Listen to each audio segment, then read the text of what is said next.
Today is July 6, 2026, and welcome to the 495th episode of the So Video Games podcast. Here on the show, I talk about any game at all, including new stuff, old stuff, and anything in between. My name is Brad Galloway, and I'm the one-man host of the show.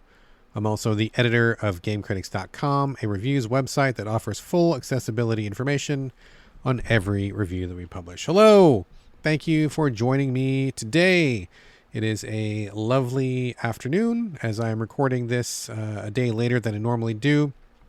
Still kind of recovering from the 4th of July holiday weekend.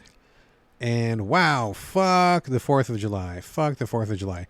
Not only is there absolutely nothing to celebrate this year, given that we are falling under the impending crush of a fascist regime, but also it is a terrible fucking holiday for animals. I've got 4 dogs and 12 chickens. Chickens were scared out of their minds by all of the fireworks, which inevitably start like 3 days before the 4th, and they continue for a couple days afterwards. Never fucking fails. So we don't even just get 1 day of fireworks. We get like a week of fireworks. So the chickens are very flustered by this, but the dogs, I have 4 dogs, and they are just, they took it really hard this year. The older dogs were just like PTSDing out the entire time. They were sitting on us to get some comfort, but then that wasn't enough. They wanted to run, but they had nowhere to run to. They were doing circles. One of my bigger dogs was puking all over the place because she was so nervous. Had to get like a weighted blanket and try to calm her down. My other dog was hiding in a little doghouse that he had like for basically 3 days straight. None of them would set foot outside, and they were just so distressed and so upset. They're only just now starting to finally come out of it. And in addition, I just read a story, which honestly, this has crossed my mind, but I'd never seen anybody study it before. And I finally saw this study where they were saying that the 4th of July has really, really negative effects on wildlife all across the country. Apparently, like tons of birds get scared out of their trees at nighttime, and birds don't tend to fly at night. And so they like kind of just blindly take off and crash and get killed. If they have babies, they usually abandon the nest. So like a lot of the baby birds die. Bats get super disoriented at night with all the sounds, and they get injured by that. Deer and other wildlife, elk and stuff, get scared, and so they run off through the forest at top speed, and sometimes they injure themselves because they don't tend to run at nighttime. It's really disruptive and harmful and causes a lot of damage to just basically everyone and everything. And I just think that we should just really knock it the fuck off. Setting off fireworks is, it can be fun in like a controlled environment, a big show. I mean, I like fireworks. They're beautiful. They're exciting. You can do cool things with them. But every Tom, Dick, and Harry having fireworks, and like these weren't even just like regular fireworks. I don't know about where you live, but in my neighborhood, we had stuff that sounded like fucking dynamite going off. There was stuff that was like when it exploded, it like lit up the entire sky like a flashbang. Like there was stuff that was so loud, it was making my ears ring, and I was inside my house. Like I can't even imagine what it would have been like standing outside having that thing go off right in your face. It just sounded like things were like getting destroyed, and it was just like a nightmare. Worst 4th of July ever for like multiple reasons. So yeah, fuck the 4th, man. I just I got nothing good to say about it this year. I hate to start the show on a down note, but man, my life has been mega disrupted the last couple of days. Bad sleep because of the pets. The pets have been like feeling terrible. I feel bad for the wildlife. It is just awful. Fuck the 4th, dude. All right. Anyway, moving on. Sorry, I just had to get that off my fucking chest. It's been building up for a couple days. I don't know. What are we doing? No special guests this week. Kind of just lone wolfing it. Got a lot of stuff to catch up on. In terms of games, this is going to be kind of an off week where I'm kind of just cleaning up little bits and bobs. Nothing really huge this week, but we'll get to some stuff. In the meantime, let's talk about housekeeping. Boy, a lot has been going down since last week's show. I think the biggest thing is that Sony has just announced that they are going to be ceasing physical disc production in January of 2028. So we basically just got like a year and change left of Sony making new discs for the PlayStation consoles. That's pretty big news. It's been a long time coming, because I think the switch to digital, the way that we're going, I think there was no doubt that this writing was on the wall. But I think there's a lot of concerns and a lot of problems with this.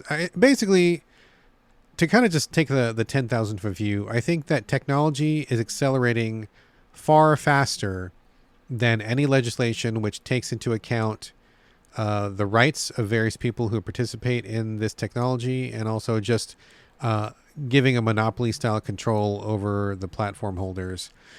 So basically, there's been a lot of concerns raised about this. I mean, I think number one, the idea that we just don't own anything anymore, and it's not inevitable. It is not inevitable. I know we've been signing the EULAs for a while, and stuff has been removed from digital marketplaces. We talk about this. There's a few websites which list which games get delisted, and it doesn't have to be this way. Like, we can own things. We can buy something with the traditional definition of buy and then just own that thing. It's only the greedy, like, pedophile, cannibal capitalists at the top who keep driving things this way. And it doesn't need to go this way.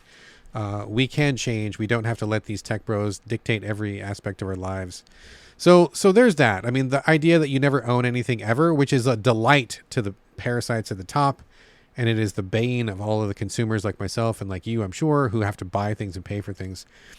It also means that there's more of a, I don't know, I guess a monopoly, because PlayStation can set its own prices on the PSN store, and if you can't buy a disc anywhere, then what other choices do you have? I haven't heard any plans about letting other places sell you, or quote unquote sell you, a digital copy of anything. So it seems for the moment as though PlayStation's going to be the monopoly holder of their own platform, which means they're going to set prices. They're going to control sales if there are sales. And if they take something off of the PlayStation store, you're fucked. You're shit out of luck. So I think there's a lot of problems with this. I mean, you could make a whole podcast about this issue all by itself. I'm not going to spend too much time on it because I feel like there's been a lot of discussion in the Discord, a lot of discussion online, in articles, on TV. I even saw my good friend Gene Park up on, I think it was like CNN or something. He was talking about this. So like everybody's talking about it. And I think it just is like another blow aimed at consumers, just knocking us down into these lowly, like, money generating meat bumps that we don't own anything, and it all funnels upwards to the corporate overlords, which is just a future that we don't have to participate in. We don't have to allow this to happen. Along with this, I see that there are a number of lawsuits which have already been filed against Sony, bringing it to bear for illegal monopoly, like I just mentioned. I don't know how far any of these are going to progress or what kind of traction they're getting, but I have seen several filed already. So I guess we'll keep an eye on these and see how that goes. In terms of other bad news, a lot of bad news. The Microsoft layoff thing just continues to go. Double Fine and Compulsion Games, I believe it was announced, I think, recently that they're going independent, so they're going to be leaving the Microsoft umbrella. Ninja Theory and Undead Labs are going to be just sold off to whoever wants to buy them. And I believe the last number that I saw was that 4,800 jobs under Microsoft Games Division have been terminated already, probably more to come. So that's really bad news for Microsoft. My heart goes out to everybody who has lost their job. I really feel bad about the entire thing. And I think, just long story short, I mean, it seems to be nothing more than just like really poor leadership, really poor planning, really poor management in the upper levels. I don't blame any of the studios for this. It's like, we all know that Microsoft's been on a shopping spree for quite a while. They buy a bunch of studios and then they like dismantle them or put them on other stupid projects and don't really leverage them towards their natural skill sets. It blows my mind, all the dumb decisions they made with all these studios.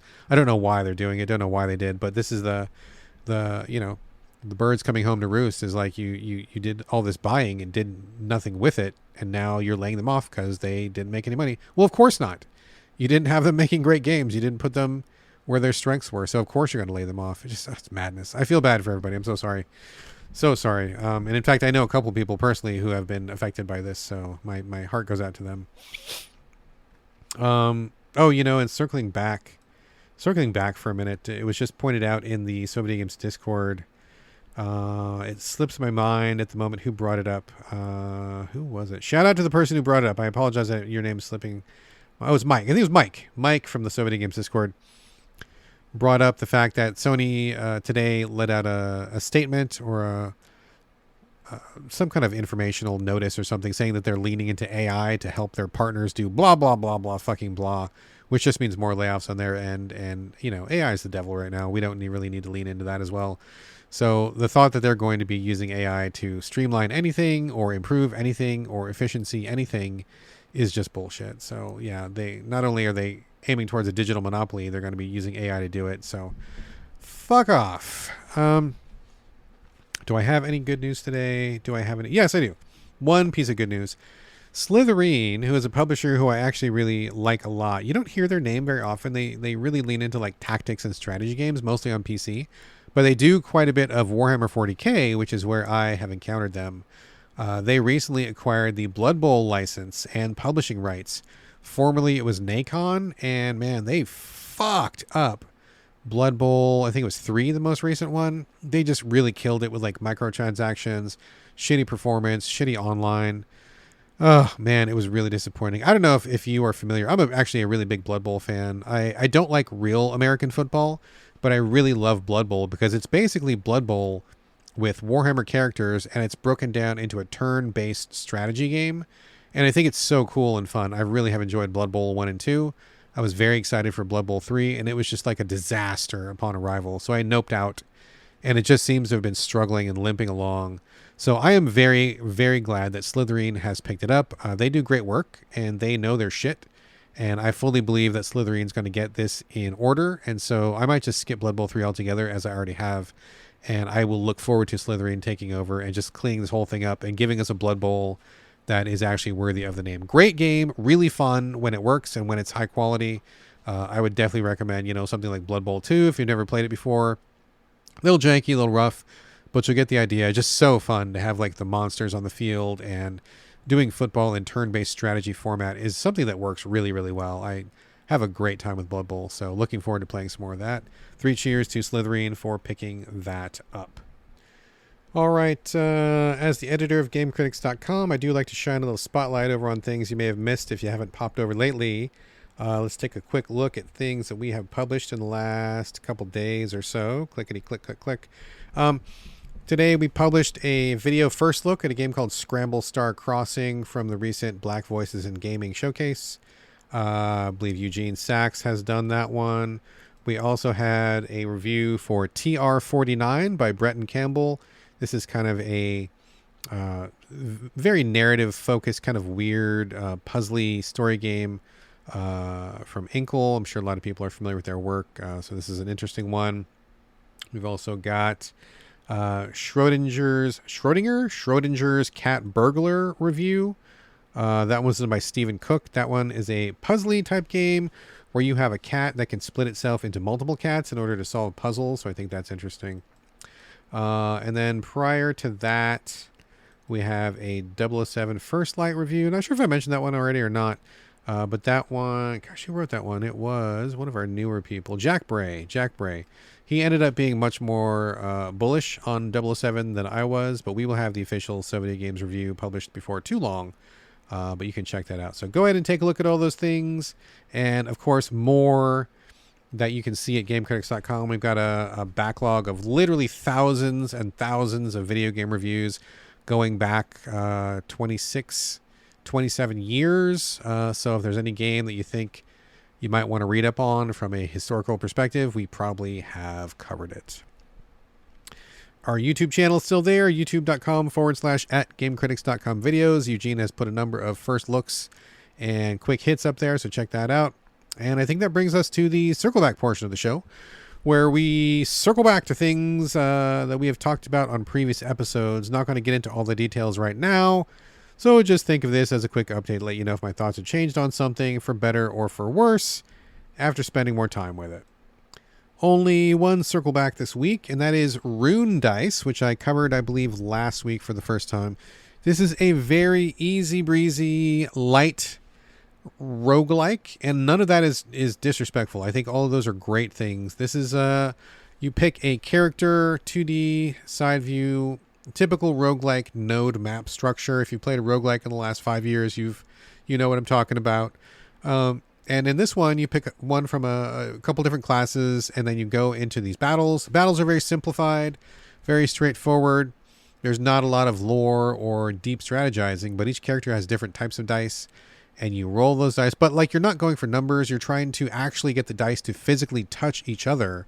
And if they do, then they merge and create combos and weapon effects and things like that. It's very, very, very visual, very kinetic, and very what you see is what you get. You don't have to worry about like builds. You don't have to worry about min-maxing. You know, all you really need to know is how your character works, and then just make good choices along the way. Each run takes about 20 minutes or so. So it's very quick and to the point and kinetic and fun. And I just think it's a really, really great time. Ended up completing it. And by completing it, I mean, I defeated 9 bosses in 3 worlds, and there's nothing really left to do unless I want to replay on hard mode, which I generally am not a fan of. I will say the 3rd world had a pretty stiff difficulty increase, but with a little bit of grinding, not a whole lot. I think it was fine and got past it. I think the key to this game is really finding one character class that you enjoy the most, and then just kind of sticking with that one for a while. They don't tell you this at first, but once you level up your guy, after you get a couple levels, you'll unlock 2 other versions of your guy. So, for example, you start off with one of the guys I liked was the Paladin. He's the guy who beat the game with the Paladin. And so he has strong attacks, but then also his attacks also heal him, and they also hurt him. So, like, based on his dice, he does some self-damage, but he also has a lot of self-healing, and he's pretty strong. So I stuck with the Paladin. And as you go through the game, you can unlock 2 other versions of that Paladin. Maybe one does more damage, maybe one does more healing, something like that. They're just like slight variations. But the thing that I didn't realize was as you keep leveling the same guy up, the higher level you go, the more permanent artifacts you get that stay with your character. So if you're familiar with roguelikes, you know, a lot of the times a win really comes down to what artifacts you pick up along the way, making sure artifacts synergize with your character and give them extra abilities that they don't start with. And so you hit level, I want to say level 5, you get your first artifact that synergizes with the Paladin. You get to level 7, you get your second artifact that synergizes. And those are huge. Those are huge advantages. So if you're having a tough time getting through the game, level 1 specific guy, don't jump around too much. Like, pick one guy and stick with it. Get to at least level 5 or 7, and you'll have 1 or 2 starting artifacts, and it gives you this huge leg up. And at that point, I'm sure you'll be able to seal the deal on normal level for sure. And I did beat a couple levels on hard because that was how you unlock some other stuff. So I think it's very clever. It's very approachable. It's easy breezy and light to get into. You don't have to remember a lot of mechanics. If you ever forget anything, you click a button and it tells you what each thing is on the screen, which is great. Graphics are cute. It's fun. The runs are short. It's just really, really, really nice. Really fun to play. Had a surprisingly good time with it. In fact, the only complaint that I have about Rune Dice so far is that the final 2 classes, the Bard and the Archer, I think are too hard to unlock. I was talking to Eugene Sachs, fellow Game Critics writer and video maker. He unlocked the Bard, but basically on accident, because you have to get a max combo in order to do it, and he just got a lucky roll. And then you have to do something similar to get the Archer unlocked. I forget which. But it's basically like if you unlock the Bard with a lucky roll, then you can use the Bard to unlock the Archer, I believe. But I think it's a little bit too much to unlock those guys. I don't know how you can stack the deck in your favor, and it just took too long. I mean, I beat the entire game and didn't unlock those 2 guys. And at that point, after finishing the content, I was like, I would like to play with them. I would like to check them out. I would certainly play this game a couple more times if I could try the new classes. But I don't want to just like keep trying to get lucky to unlock those. So that was kind of a bummer. I wish the developers would make it easier to unlock those 2 final classes. Maybe unlock one with like a little bit more grind, and then unlock the last one when you beat all 9 bosses. I think that would be totally reasonable. So that's my only one complaint, is I haven't seen the last 2 classes, and I probably will not at this point, because I feel like if I just keep grinding, I'm probably not going to enjoy my time, and I'll start to sour on this game a little bit, which would be a shame, because I think overall this game is actually great and fun and good. So Rune Dice, I think, is a really lovely, delightful roguelike. I think it's just right, good size, good run length, good graphics, good mechanics. Everything about it is just great. I had a great time with it. Definitely recommended if you are a fan of roguelikes, or if you're a fan of roguelikes and you want something that's a little bit on the lighter side, not so heavy. It fits the bill. This is a great thing to play between bigger games or just as a palate cleanser. Really loved it a lot. I had a blast with it. So big time recommend for Rune Dice. All right, folks, getting into the new game section right now. Gotta just keep it real. Don't have a lot of real winners to talk about this week. I apologize. As I've said before, sometimes people ask me, man, why do you even bother if you don't like the game? Why do you even talk about it? And as I've said before, when we accept a code at Game Critics, that comes with an obligation to cover it somehow. And so if we have cashed in a code, we do need to, in some way, pay that PR person back by giving coverage. Not that we need to give positive coverage, as you'll see today. There's like no positive coverage. But we do owe them a review or a mention or a podcast bit of some kind. And that's why we sometimes get shows like today's show where there's going to be a bunch of games that I'm not really too high on, but we still have to talk about them anyways, because I want PR people to know that when they give us a code, they're going to get something for it. We do not steal codes. We do not take advantage of people, and we honor our obligations. And so that's the deal. I think that's pretty easy to understand, hopefully. And hopefully you will forgive a kind of a bummer show like this once in a while where we don't have a lot of winners. Well, maybe one winner, but before I get to those games, I will say that I am currently hip deep in an embargo game, which I cannot talk about for another 2 days. But it's great. Having a blast. I wish I could talk about it now. That would be a great positive counterpoint to the show, but it's still under embargo. So look forward to that on the next episode. It's a huge game. I've been putting a lot of time into it, and I think it's just really fun and great and a breath of fresh air. Really having a blast. So I will wax poetic on that one next week. So you've got at least one super positive segment to look forward to soon. In the meantime, let's talk about what we've got on tap today.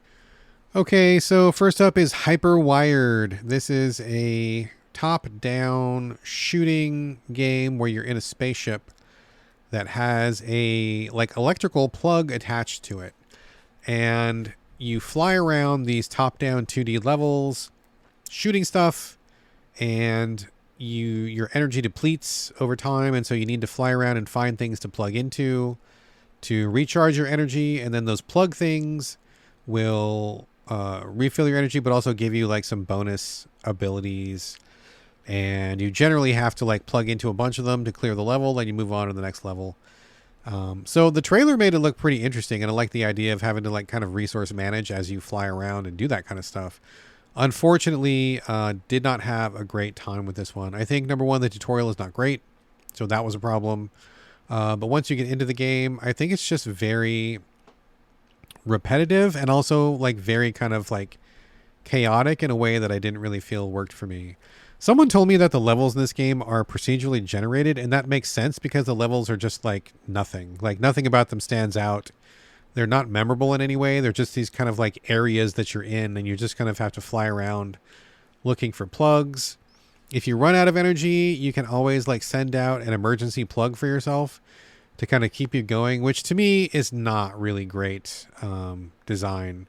It kind of tells me that maybe you needed to do more work on your actual level design and have players navigate that within the level rather than giving you this kind of easy out. I mean, don't get me wrong. I don't want people to create a game that's impossible or it demands perfection when you play, but it just seems to immediately say, we figure you might not get to the next plug, so here's an emergency plug that you can use anytime you want to. Just doesn't seem to be the best idea. It's limited. You can't do it forever, so I get it, but it just doesn't feel good to me to have that. I would rather they do handcrafted levels that have a specific number of enemies, have a specific distance, and have you kind of creatively manage your resources and go from there. I think would be a little bit more interesting. But it ends up feeling just a lot of ideas thrown into a big bowl and shaken up, but none of it really coming together. The controls didn't feel great. Using the plugs just doesn't feel as fun or as interesting as I thought it would from the trailer. The levels are, like I said, kind of mushy and blah. Nothing about them stands out. They're just areas to be in. It feels very unrefined, and it feels very unfocused. And I think there's maybe a couple different ideas happening here, and they should have maybe just picked like fewer ideas and just honed it down a little further. Maybe focusing on a plug giving you special abilities and then using that special ability to get through a handcrafted level to teach you the different abilities and to have you use your ship in a more creative fashion. Right now, it just feels very like you're flying around this open space, plugging into things willy-nilly, and things are shooting at you from all over, and it just does not feel very good. It just, I nubbed out of it pretty quickly. I like the concept, I guess, but I don't like it in execution. So bailed on Hyperwired pretty quickly. Next up is Gargoyles Remastered. This was on sale on the Switch 2 eShop. And I'm a big Gargoyles fan, the cartoon from the 90s. I don't know if you're familiar with it, but it was a Disney production where a bunch of gargoyles from medieval times get transported to the modern world, and they have to cope with living in the modern world, plus fending off all sorts of bad guys and villains and stuff like that. Pretty great cartoon. I believe it was Keith David was the voice of Goliath, who was the main character, who does a fantastic job. They had cool adventures, escalating story from episode to episode. Great, just everything about it was like just super cool. Very good stuff. It's got a pretty good cult following, and a lot of people really remember Gargoyles fondly to this day, including me. So I saw that this game, which came out back in the day, I think it came out in the 90s or something. I'm like, oh, it was like on sale for like $1.50 or something. So I'm like, okay, give it a shot. 2D platformer. This is the remastered Gargoyles Remastered version. Wow, what a shit show this game was. It really reminds us how far we've come in terms of like game design. It's a 2D platformer, and you play as Goliath, the main character. He's a gargoyle. He's a big hulking guy. He can run, he can jump, he can glide with his wings, and I think he can throw, like grab something and throw. I feel like that's a thing. Graphics were nice enough. Like when you look at screenshots, like I think the graphics are pretty when they're holding still, but this was very clearly like a very shaky game to begin with, and they just kind of like put lipstick on this particular pig, and it just didn't work. The motion and jumping is awful. Like it's so sketchy and jumpy. And the weird momentum. It's got this fake feeling auto program jump to it that does not feel good to jump. And if you're going to do a platformer, you've got to nail the jumping. I mean, if Mario taught us anything, it's that a good jumper lives and dies by the feeling of its jumping. You've got to focus on that. And these developers did not focus on that. It feels terrible to jump. It feels terrible to glide. The camera's terrible. Everything is just like jittery and sketchy and squirrely. Lots of like shitty Disney combat. I don't know. If you're old enough to remember back in the day, maybe you are, maybe you're not. But Disney put out a bunch of video game adaptations, and they were all hard as fucking balls. Like not the Capcom ones, but they were put out by other companies. And I mean, the Capcom ones were a little bit difficult too, but not crazy difficult like this. It just feels very ill-considered. People who did not know how to make a game made this game. And it shows like their lack of skill and lack of expertise, like terrible enemy placement, terrible enemy like encounters. The combat feels bad. The jumping feels bad. Everything on it feels bad. The only thing good about it is that it looks good in screenshots when you hold still. Do not recommend this game under any circumstances, even to Gargoyle fans, even for $1.50. 100% not worth it. It is it is an abortion of a game. It is awful. It is terrible. So yeah, just pass on this one. Next up, Kabuto Park. I'm sure I'm not pronouncing that. Maybe it's Kabuto, Japanese word. I'm going to say Kabuto Park. This is a 2D, kind of a cozy Pokemon-like game. But some people are saying this is like the original Pokemon in concept anyway, because you play a kid who is going to this little kind of like rural area, and you capture beetles, and you collect these beetles, and then you battle with them. So some people are thinking this is maybe where Pokemon's original concept came from. Very possible. Not this game, but just like the idea of going out in the woods and capturing beetles as a Japanese youth, perhaps. So that makes sense on a level. Graphics are very kid-friendly and cutesy. And honestly, this game feels like it's kind of like aimed at kids, which is totally fine. I think it's great to get games that younger people can play. As a parent myself, I remember really struggling when my child was young to find stuff that he could play, and stuff that was appropriate, and stuff that he was able to, successfully interact with. Very tough to find stuff like that. So people making kid-friendly games is A-okay in my book. All about that. That's totally fine. Basically, you go to a place, like a field, swamp, forest, whatever. You click on these icons that represent little locations within the larger location. A little bar comes up and you click the button when the slider is over the hotspot. If you do, you'll catch a beetle of various types, and then you collect them. And then you can go to do these battles where you collect 3 bugs, or you put a team of 3 bugs together and you fight your opponents, and you have these cards that can bolster the strength of your beetles, like +5 push power, +5 defense power. Very simple, straightforward. And the point is just to have your beetles push the opponent's beetles off of the playfield. Really, really, easy to grasp, very straightforward. You do that, you win some money. You can buy better gear for yourself, a better bug net, better boots that let you go to different locations. And then you just go catch some more beetles. Catch some beetles, do some battles, get more money, upgrade your stuff, go to other places, catch more beetles. You see the pattern here. It's very straightforward. I mean, I think some people have said it's a very short game. I didn't finish it. But some people said it's like an afternooner kind of a thing, 2, 3, 4 hours, something like that. And then you're good to go, which is fine. I think that's totally fine. That's a good length of time for a younger person to play. And the gameplay is fairly repetitive. So I think a younger person would really kind of get into that. You don't have a lot of different techniques to learn and don't have to dive into any lore or anything like that. You can just play, very, very easily and very approachably this beetle collecting game. I think it's fun. It's cute. I don't think it's for me, and I think that's absolutely fine. I don't think every game is for every person, but I bet my son would have loved this when he was like 8. Or if you're looking for something that's really charming and cozy, I think you might like this as well. Very non-threatening. Every edge in this game is sanded off and smooth. The pastel colors, the warmness. Everybody's smiling. It's a bunch of kids playing with bugs. I mean, that's pretty wholesome. It's just like a really cutesy, cozy game, which I think is fine. Not for me, not my vibe. Totally fine again. It doesn't have to be, but I think a lot of people out there will enjoy this if this is what you're after. So, yeah, I dig it. Not for me, but I dig it. So, Kabuto Park, playing it on the Switch 2. I think it's a great fit for the Switch 2 there.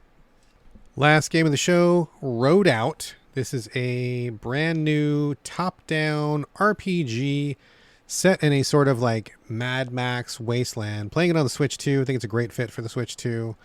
Basically, you're this, like survivor, post-apocalypse chick, and you've got this car, and you drive around from dungeon to dungeon. There's like a sandy wasteland where you're driving around, and there's obstacles on the ground, and you can, got your gas and your brake and doing stuff with your car. Very Mad Maxy.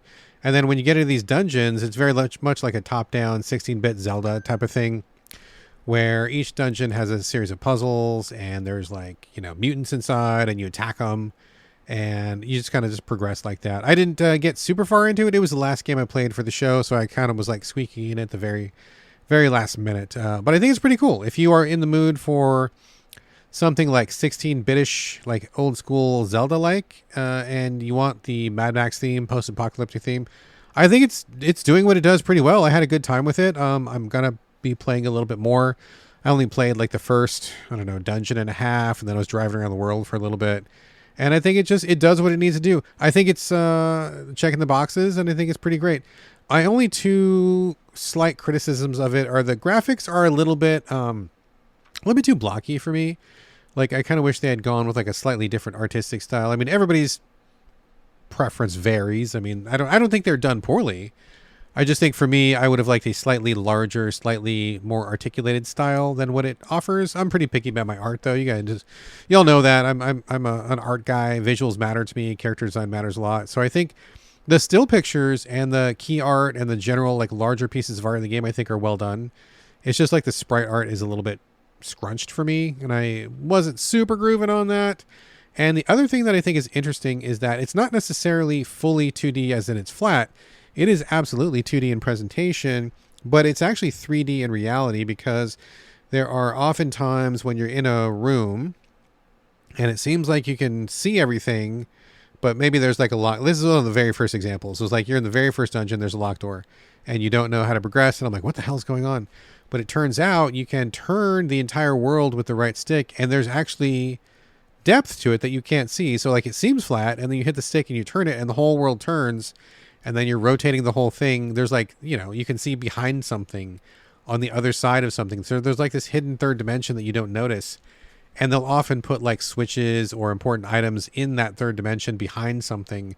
So I don't really know if that brings a lot to the table that I am appreciating, because I feel like it's just an extra step to like rotate around and search the other parts of the room, which feels like maybe kind of a unique novelty for like a second, because it's actually a 3D game and not a 2D game. But I don't know that it brings anything to the table that really is worthwhile. The idea that, I mean, I got stuck a couple times because I forgot to look behind things, and that's not really entertaining or very nutrient rich. And having to like flip the camera around in a lot of rooms just to make sure I'm not missing something is kind of a drag, kind of an annoyance. It doesn't come into play that often so far, but I do have to wonder how much they're going to use that in the future, or if it's just kind of a weird gimmick of development or something. But it's not a major complaint, just something I noticed that kind of stuck out to me. But overall, the idea of being this chick driving around in a post-apocalyptic world, driving through the wasteland between dungeons and going into these Zelda-like dungeons and doing stuff, pretty cool. Pretty cool. I think it works. If anything I've said on this game sounds good, I think you should absolutely check it out. I don't see a lot of people talking about this one. It's not getting a lot of traction, and I think it probably needs more eyeballs than it's getting. So far, tentative thumbs up, and that is Roadout. All right, folks, the game portion of the show is officially done, but I do spend a few minutes every week in front of screens that don't have menus or life bars. That's right, it is time for the TV and movie roundup. A bunch of stuff this week. First up, watched a movie called Queens of the Dead. This is about a bunch of drag queens who are defending themselves against a zombie incursion, kind of a horror comedy. This is a bigger genre than I realized, like drag queens fighting off zombies. There's like several iterations of this theme, which is totally okay in my book. This one was okay. I mean, it was pretty good, but I think it was more like a heartfelt kind of found family, confidence in yourself kind of movie, rather than just being like kind of like gory, actiony. I mean, it was still cute and it was funny, but it was just kind of like more low key than I was expecting. So it was like, all right. If you are watching every film in the drag queens versus zombies genre, then check it off your list. I think it's worth watching. But just realize it's not as high octane or as bloody as you might want it to be. Certainly not as much as the trailers make it appear. But it's a heartfelt film, and I thought it was, good message and all that stuff. So it was fine. Next up, I watched a brand new horror comedy that came out this week, Hold the Fort. This is about an HOA, homeowners association. Also, fuck homeowners associations in real life. Yes, fuck them to infinity. But this is an HOA that has to band together to protect their property from a portal to hell that opens up. Pretty silly. It's mega goofy and over the top. Micro budget. I mean, the budget must have been $17 and a sandwich. So that kind of shows a little bit. Writing is kind of like hit or miss. I think it was like written, directed, and produced by like one person. So props for like making this movie happen. And honestly, it wasn't bad.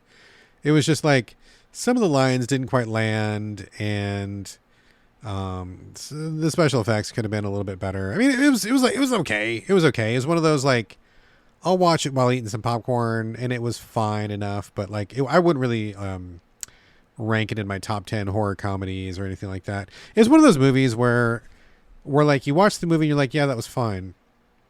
And then you watch this one had outtakes at the end of it during the credits, like outtakes and bloopers. And the outtakes and bloopers were actually funnier than anything that was in the movie. And I'm like, why didn't you leave that stuff in? Because that was actually the funnier. Okay, whatever. It was fine. It was fine. It was okay. Not the best, but the wife and I had a laugh, and it was, it was okay. All right, it was okay. After that, we watched a brand new movie called Forbidden Fruits. This is also another horror comedy, or at least it was lumped in with the horror comedies. This one is about 4 teenage witches, all girls who work at a clothing store in the mall. And from the trailer, it looks like you're going to get like bitchy comedy and social commentary. And as we were watching it, it was aggressively awful. I think we bailed after like 20-30 minutes. We both looked at each other like, nah, I don't want any more of this. Writing was awful. Everything felt very artificial and stilted. None of the people felt like real characters, even in a satire sense. It wasn't funny. It was just weird. And the whole thing felt like a metaphor or something. Like, it just felt like we were watching some art student's final project. It did not feel like a very well considered film. And like I said, we bailed after half an hour, and we don't do that very often, but we were just like, I just can't. This is just bad. Bad. So we stopped watching Forbidden Fruits, and then we switched into a movie called Freaks from the UK. I know there's several other movies with that same title, but this is one from the UK from a couple years ago. This is basically like, it's also low budget in a UK sort of a way. The whole movie feels like it's like the first episode of a TV series, if that kind of gives you like a vibe to expect. But it's just a standalone film. It's about a woman who is seeing a counselor and taking medication ever since she was a child. She meets this guy randomly, or he seeks her out perhaps, and he's like, actually stop taking your medicine because it's suppressing who you actually are. And once she stops taking the medication, she realizes she is like super strong and has super strength. The guy she meets is like invulnerable in combat and so forth and so on. So it becomes kind of like a normal people developing superpowers kind of a thing. It was totally fine, nice and cute. Like I said, it felt more like a TV show, like an extended episode 1 than an actual feature film. Pretty low budget, but performances were fine. Some of the scenes were fine. Like when she's getting revenge on all the guys who used to sexually harass her, that's pretty good. She goes to a club and like beats up these dudes who are picking on women and stuff. It's pretty gratifying to see, stuff like that. It was okay. It was okay. It was fine. It was okay. Not bad. Last thing we watched this week, watched the first episode of Mr. and Mrs. Smith, not the movie, but the TV show on Amazon starring, what are their names? Donald Glover from Community and the lady from Pen 13. And she's great. And I'm blanking on her name. I'm sorry. But they play spies who have both been kicked out of their previous organizations, and then they need somewhere to go. So they get hired by a new mysterious organization, and they get paired up as a team that is quote unquote married. And so they are strangers, do not know each other, but they are now married for the sake of the mission. And so they have to get along and learn how to deal with each other, relate with each other. They're both loners. They're both antisocial. They both don't work well with others. And so to put them together is kind of this weird, like fish out of water, awkwardness kind of thing. First episode, pretty slow, pretty artistic. They spend a lot of time on like looking thoughtfully at things and being kind of wistful and contemplating on what life must be like to be a lonely spy. And it's fine. I mean, we kind of like, okay, we get it. You're setting up the scene and you're establishing them as people. That's fine. I hope that the pace picks up a little bit in future episodes, because it was kind of tough to get through that first episode. But I do like Donald Glover, and I like that other lady. And I'm sorry, I can't remember what her name is, but she's great too. We'll see how that goes. So we're TBD on that one. I know it won a bunch of awards and stuff, but that doesn't always mean anything to me, because sometimes I feel like the critics, just like in the video game world, just kind of give awards to stuff that maybe just isn't quite for everybody. So I don't know. We'll see. All right, folks, that is a show. Before the closing music, we'd love for you to leave reviews, share it on social media, but most important of all, recommend it to your friends, because nothing beats good old word of mouth. And as always, we'd love to get your questions and comments. You can hit me up directly, SoVideoGamesPodcast@gmail.com. You can hit me on social media. I'm on Instagram and Blue Sky. It's my name, BradGallaway, all A's, no O's. You can also hit me up in the SoVideoGames Discord, which is totally free of charge to join. Would love to have you. Just drop me a line through any of the channels I mentioned, and we'll get you on board to continue the conversation. And finally, if you like this episode and you want to hear more, you can support this show and sister site, GameCritics.com, by going over to patreon.com/the SoVideoGames Podcast. Every single dollar helps, and €1 helps that much more. All right, folks, that is going to do it for episode 495. Thank you so much for listening. Thank you for joining me here on the podcast. Thanks for being around. Thanks for being a friend. And I'll see you next week.